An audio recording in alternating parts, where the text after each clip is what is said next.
Il piano regolatore generale di Agrigento, eterna incompiuta, ritardi, responsabilità e soluzioni. Incontro dibattito del centro servizi alla cittadino di Nello Amel, Dario Piparo.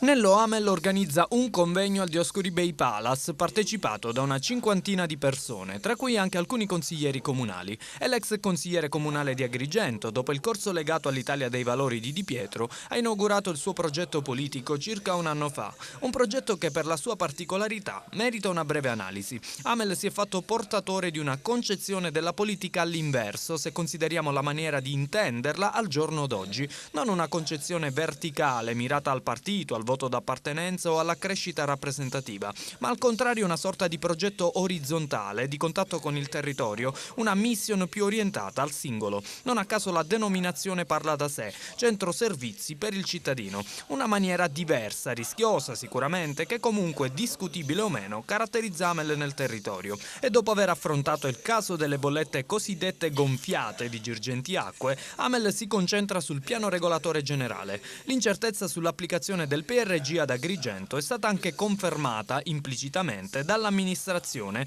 che appena qualche mese fa ha richiesto il parere al Consiglio di Giustizia Amministrativa. Amel in questo senso ha le idee chiare, ma soprattutto pone in risalto un paradosso. Viene posto sotto i riflettori un paradosso però abbastanza concreto. Da un lato i limiti riguardanti il piano regolatore per molta gente rendono impossibile l'intervento su aree edificabili, mentre per quanto riguarda la contribuzione si applica proprio la tassa come edificabilità del terreno. Come si può risolvere questa problematica?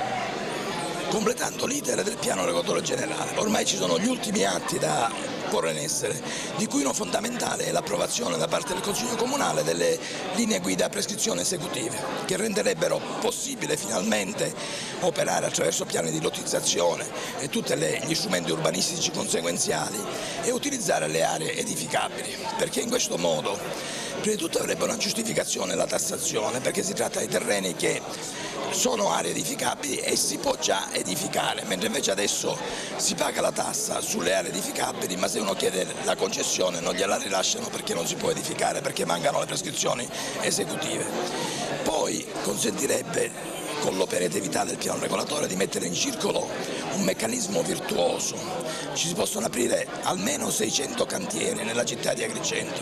Significa lavoro per 2000 addetti al comparto dell'edilizia, anche perché oggi non esistono condizioni ostative. Anche quella leggenda che viene portata avanti della nullità del piano regolatore generale è assolutamente non corrispondente alla realtà, perché l'assessorato regionale al territorio non ha mai decretato la nullità del piano regolatore generale, anzi continua ad emettere provvedimenti sulla base, di quello che è stato già approvato nel 2009 e nel 2012. Quindi dico, non esiste nessun fatto ostativo. Per questo motivo noi chiederemo la nomina di un commissario ad acta che valuti tutta la situazione e in caso di inadempienza da parte del Consiglio Comunale lo approvi in via sostitutiva. C'è un'altra problematica che è stata sollevata anche dal Consiglio Comunale, cioè proprio riguardante le prescrizioni esecutive che fondamentalmente vengono imputate di essere abbastanza generiche, non abbastanza concrete, quindi tanto da definirle linee guida.